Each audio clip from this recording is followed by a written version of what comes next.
Right, so let's make some mods. So I'll desolder the RGBS cable put on just to verify it. We've got, for the keyboard, we've got some straight connectors here.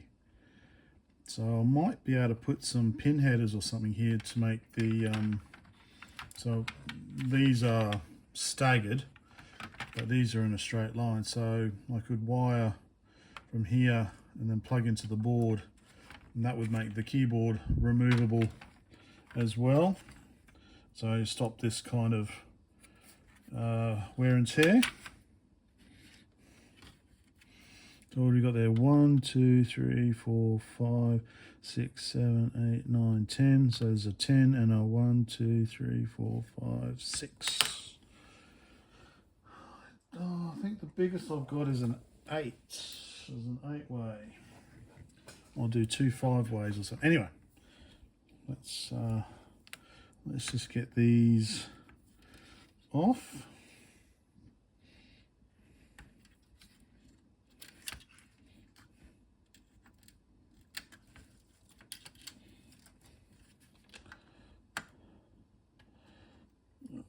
It's going to take a bit of heat. Just pull it off basically. Yeah, there we go. All right. So now I've got to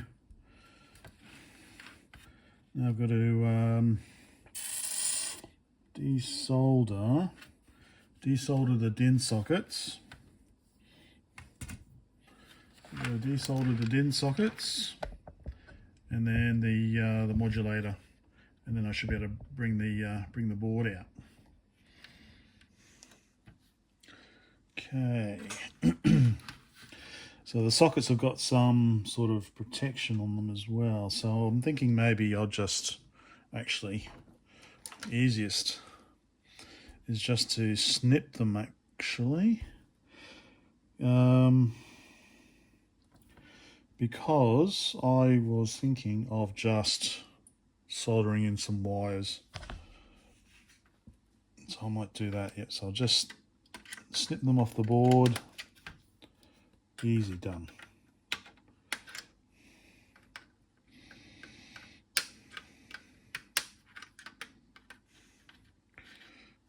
So we've got cassette, input, output, and power. 5 volts, ground, 12 volts. Well, actually 22 volts. I guess I could do the same. I could do the same here because I'm not keeping any of this. So I'll just snip it off actually. Yeah.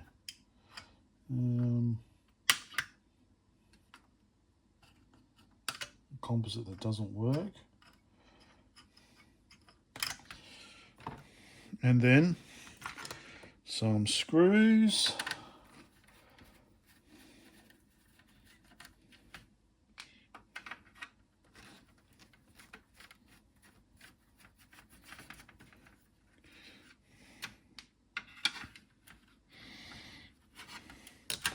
And it looks like it just pulls out. Got these things in the way as well, just to complicate it. So we've got these there that are holding the board down, so the board won't lift straight up. It won't push. Had similar issue on the Suntaka board.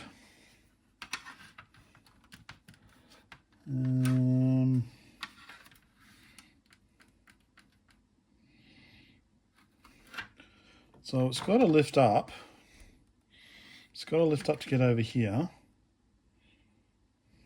Guess what?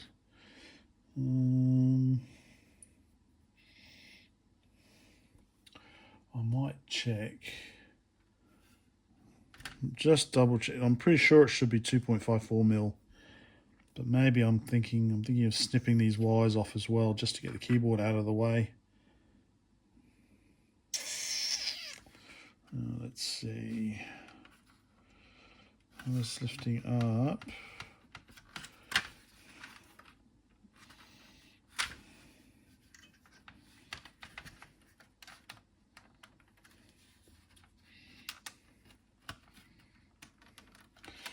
How on earth do they get it in here? Ah, this.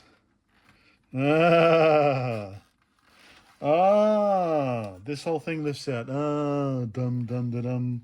So I didn't have to snip any of those. Okay.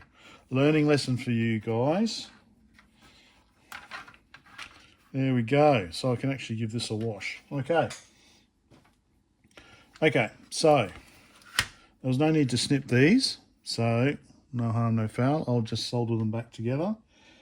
So I just need to get this off now. There we go. So maybe my videos are useful for something. What not to do? It's all good. It's all good. It's all good. All right, so let me just sort these DINs out again. And I'll be back. Okay, now to get the modulator can off, I'm going to have to use the thicker soldering iron tip because there is a lot of ground plane there. So I'll turn that one off, swap over, and put this somewhere. I'll put it in the vise to cool down.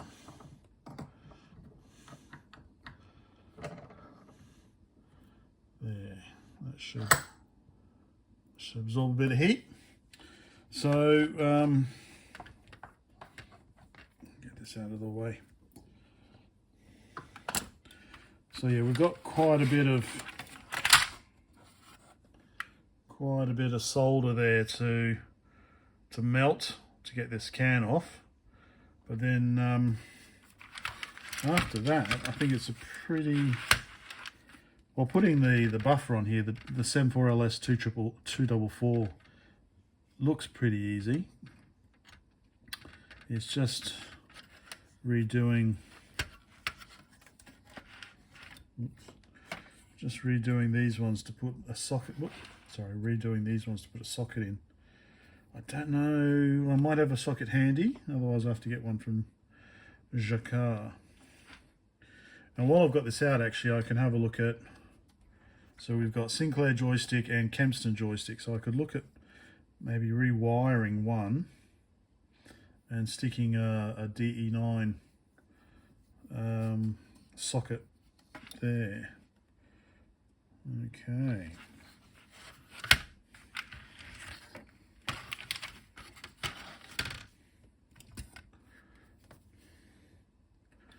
Nicely heated up.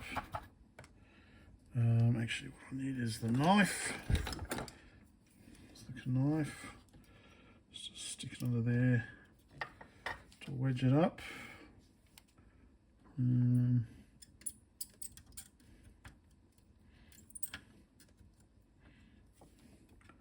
Tantalum out of the way.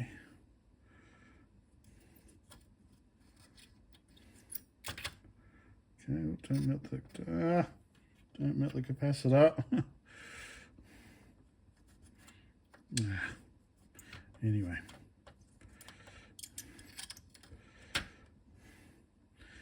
Okay.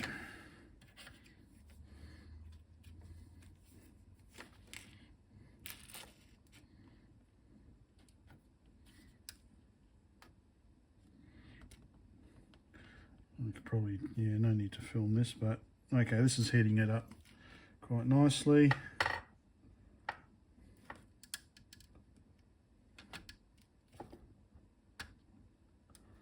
Okay, a little bit of movement there. Hold it, let the solder solidify again. And then repeat. Let me just move this. Repeat for the next bit.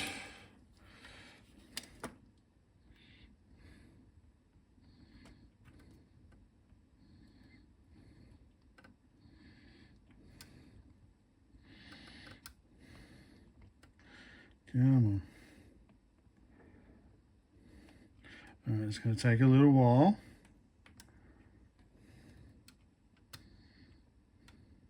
Come on.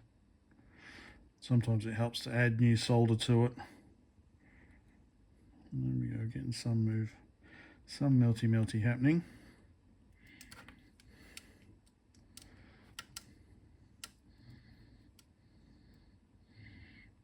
Okay, hold it. So it's slowly getting there. You get the idea. Okay, so there is some solder on this side, but it's a bit hard to get to with the iron, so hopefully I can just lever it off.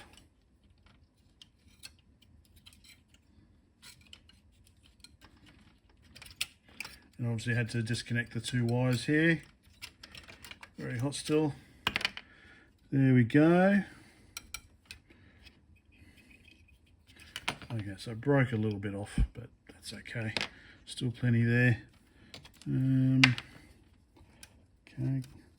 just need to get rid of that double-sided tape, whatever it is. Give it a clean, because this will be where our 74LS 244 goes.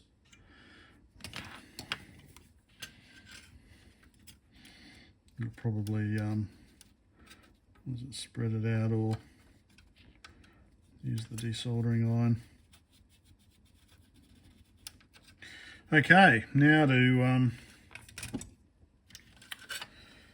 get these sockets out. Turn the iron off. Let's have a look. Okay, appears to be got a screw on the back for the center pin, but it looks to be a bit of metal with some plastic things holding it in place. So let's see if we can just unscrew this. Yep.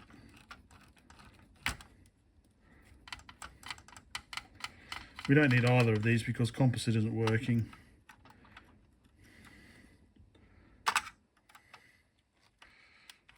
It's a bit rusty actually, and appears to be a smaller screwdriver.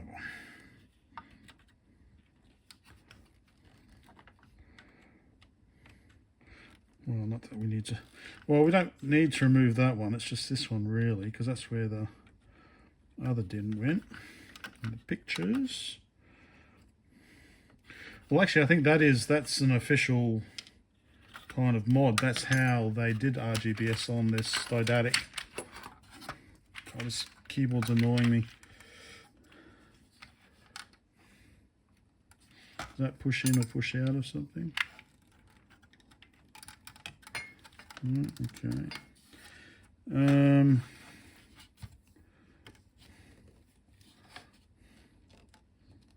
What will I do here?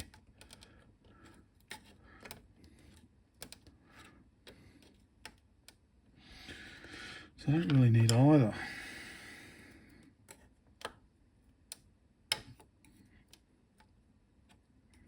Can I take this whole metal thing off? These pins, they look like pins.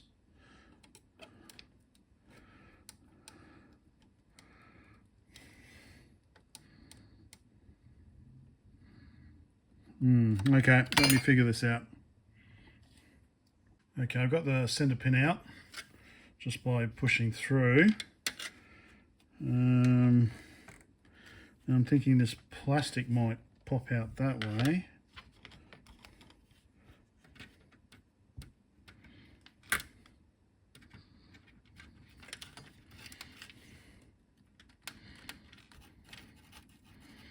Maybe it won't.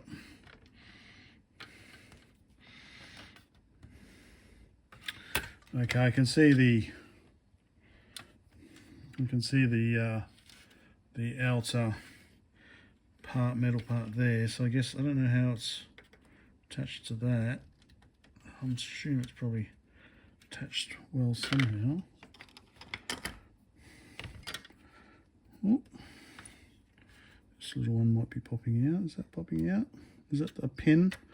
A pin that will pop out, or is it plastic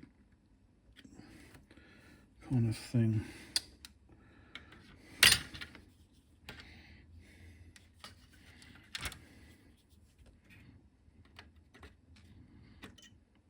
All right, let me continue working on it.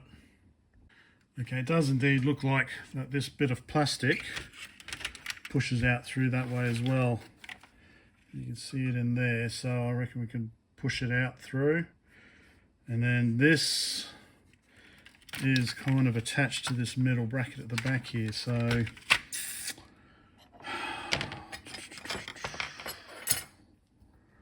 let's see. Okay, I have popped out the plastic one. It did pop out that way. I just use a screwdriver from this side very gently to push, and finally came out. So I'm going to try and take this whole bracket off because the it looks like this metal bit is actually just joined to it. So I think it's just a matter of breaking these plastic weld sort of things, and then I'll figure it out from there.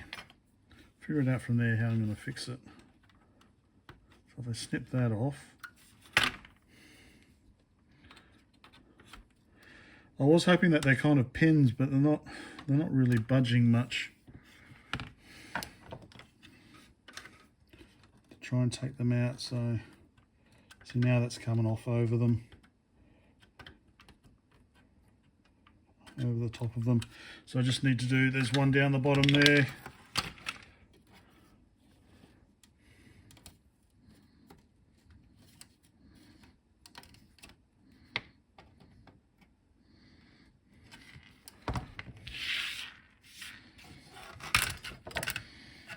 Okay.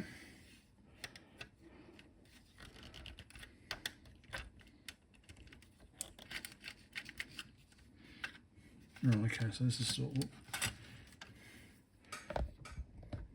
there we go.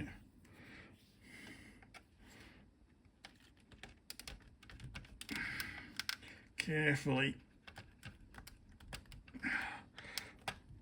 Got the center pin out. I need to get the plastic out if I can get this whole bracket off.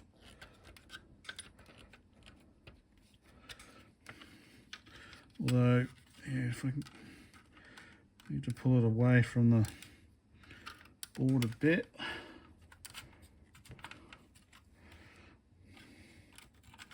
Okay. How fiddly. Maybe it would have been better just to leave the DIMMs desoldered so I could take this bracket off. But anyway, I'm getting there. Yeah, they just need to come out a bit more and up.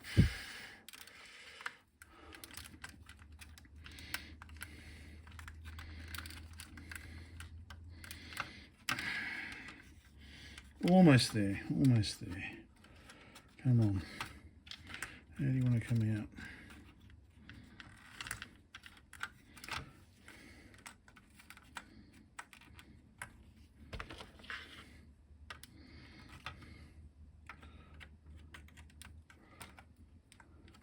All right. Well, you get the idea.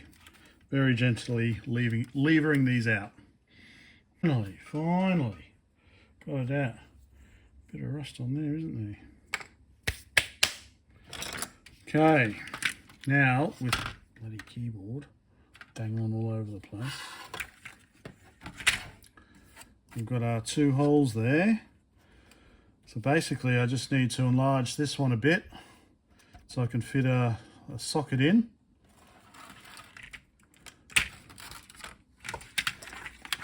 Bloody keyboard. Yeah, all right, and then drill holes through to hold it in place, and then I don't know if these pull out. No, so I'm just going to cut these flush.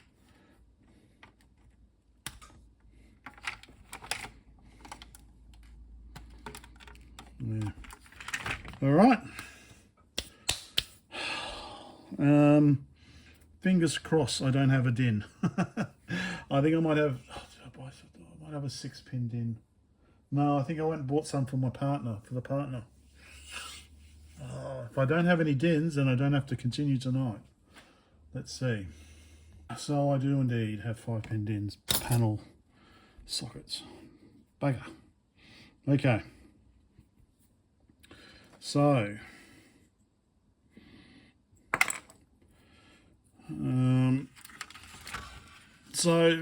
the recommendation they've got is they use a 7-pin because they also have composite. They have composite also out. RGBS ground. Yeah, they also add composite. So I could use a RGBS and audio, and then which one was it? The Robic. The Robic had the audio out and used the sheath. So I could reuse that. I could reuse that one. Or I could not have audio out at all. I could always add audio out later. I could add audio out there, couldn't I? A separate one. All right, so I need to drill this hole a little larger. Shall I cheat and use the soldering iron and just... Let's cheat. So I don't think I've got a drill bit that wide. So what I would be doing is just using a smaller drill and then just circling around. Or I could not breathe and cheat and do that. Let's see how this goes. Which one is this one? It doesn't need to be that much bigger, I don't think. How are the others are like that? So stick it in like that or something.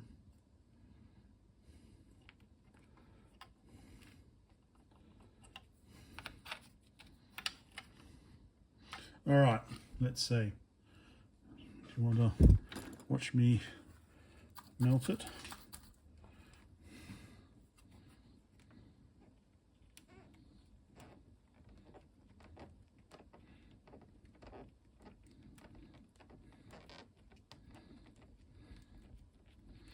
Roughly circular. All right, I think I prefer to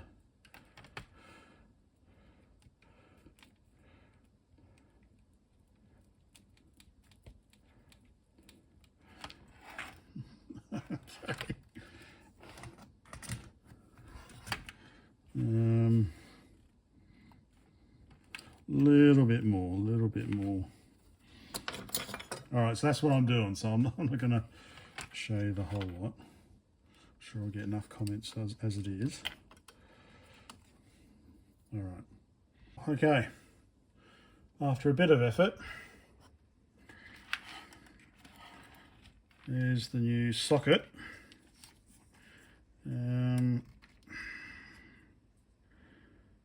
Yeah, that should be okay. So I can now drill holes to hold it in, and clean this up a bit, solder down the 74LS 244 and connect it up, and that should just be about right. What's the pinout going to be? I better make sure I do the same pinout. So this is the pinout that they use on the Didaktik. So 2 ground, okay, that fair enough. 6 is not connected. Pin 1 is green, pin 2 is ground, pin 3 is blue, pin 4 is red, pin 5 is sync, and then they've got pin 6 not connected and pin 7 composite. So with mine, I've got 5, 1, 2, 3, 4, 5, RGBS ground. Yeah, I could put audio if I wanted to use the sheath for for ground, but I won't worry about audio. So that's what it looks like, but this is professionally done. You can see this is the proper RGB label from the factory, so this is factory done. This is factory done. This isn't Brett in his garage done. All right, so let me figure out the best way of wiring this up so I don't have to make yet another HDMI cable. So I'm thinking I could probably push it out, and then I can get the Semper LS 244 done. All right, I might do that. Right. So I'm going to wire this up first. I'm going to make it compatible with one of my numerous existing RGB cables. So I've got this plugged in. I'm just going to buzz out what is what and then wire it up with the same colors internally, and solder on the buffer, and then connect it up, and that should be it really. Normally I would replace all these ceramic disc capacitors. I hate them. But I'm going to do the bare minimum on this one. Alright, so here we've got 2 oscillators. Okay. To get my coloured cable and start figuring this out. Right, so the socket's all ready to go. Some short leads go in, connect to the buffer. That'll be on here, I guess. And then from the buffer we'll have, and it's done basically. So fingers crossed this is as easy as it seems. Okay, we've got the output done. We've got ground, we've got 5 volts coming in off the input, we've got our RGB sync outputs. I've chopped off the unused inputs. No, I've chopped off the unused outputs and I've grounded the unused inputs. And so what we've got left here is, well, that one was used for composite. That's on the ground there. But, well, that obviously isn't working. So that's composite input, composite output or something. Composite output. Oh, anyway. So these are the remaining inputs coming from, well, the ULA, or actually coming from one of these ones here, based on the schematic. So the Semper LS 32, we've got red, blue, green. Problem is the blue comes from pin 10, which I've kind of damaged a little bit. My early experimentation, so I'm going to tack.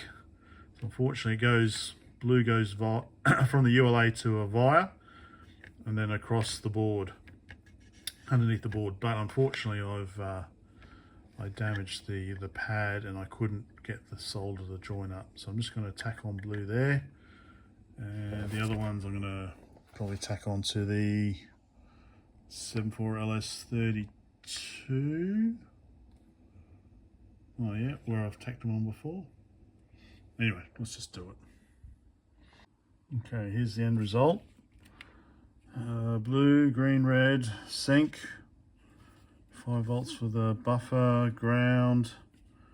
I've got the bottom case, I just gave it a wash. Actually, it seems that the case is painted. So that's not the original color, it's actually spray painted. Anyway, hook this up and see if it still works.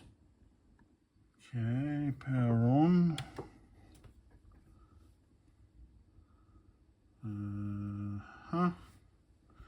Cap shift and reset. Enter. Well, that's rather disappointing. I had better image before I used the buffer.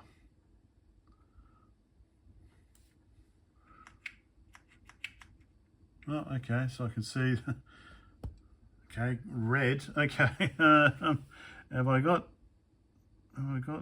okay, so that should be black and white, it's blue and red. So have I got my colours mixed? I've got my colour outputs mixed. Could be.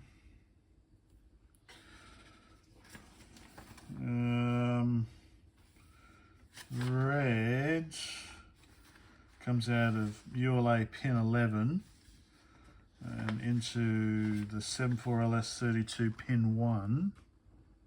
And I've got that marked as red, and then on the RGBS schematic we've got reds going into pin 2, the 74LS, which we do have, and then red coming out of pin 18, which we do have. Unless I've mixed this bloody cable up. I am using the right RGB cable, aren't I? Pretty sure I am.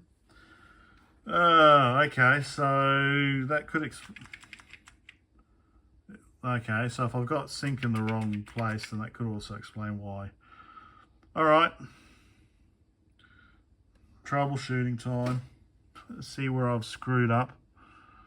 But red certainly seems right. Green goes to pin 4, which I've got, and that goes to green goes to pin 5 of the 7 for us. 1, 2, 3, 4, 5, which it does, and green comes out. There's pin 16, which it looks like it does. Okay. Blue I'm taking from the ULA. That goes to pin 6, which it does, and then it comes out as pin 14, which it does. Huh. Oh, I don't know. I'll have to have a look at this. Okay. So I'm just buzzing out. So I've got red. And if I check red on here, red output, nothing. But then I check, that's the sync. So how did that happen? Well, one obvious explanation is that I'm an idiot. It's green. Green's connected to red. You bloody moron, Brett. How did...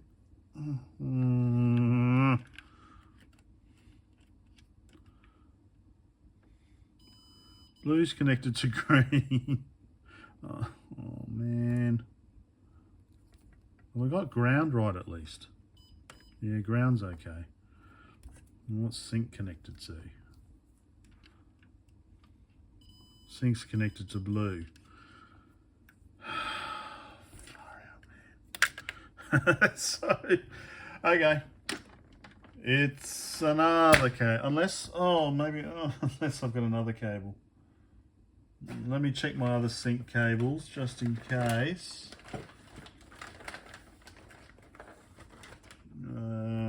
Just in case. That's a 5-pin with audio. No, I won't do that one. Alright, so that explains why that one's wrong. Oh! No? Was it this one? So this other sync cable. Let's try that one. Alright, so yeah, it does seem like I was using the wrong cable. That was the one I buzzed out, but then I must have buzzed out this other, whatever. Alright, let's turn the power back on, see if we've got a better image. That's looking better.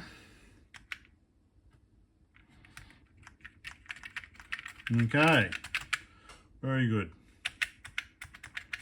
Okay, so I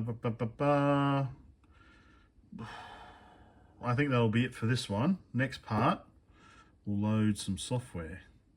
Load some software back in the case. Yeah. All right, so there we go. This is the end result. Reusing a sync cable, an RGB cable already had. So, yeah. So this is basically, I think this is a 1991 model. They added it to. So there we go. We've now got it working with RGB. Okay. Once the case is ready, let's try and load a game.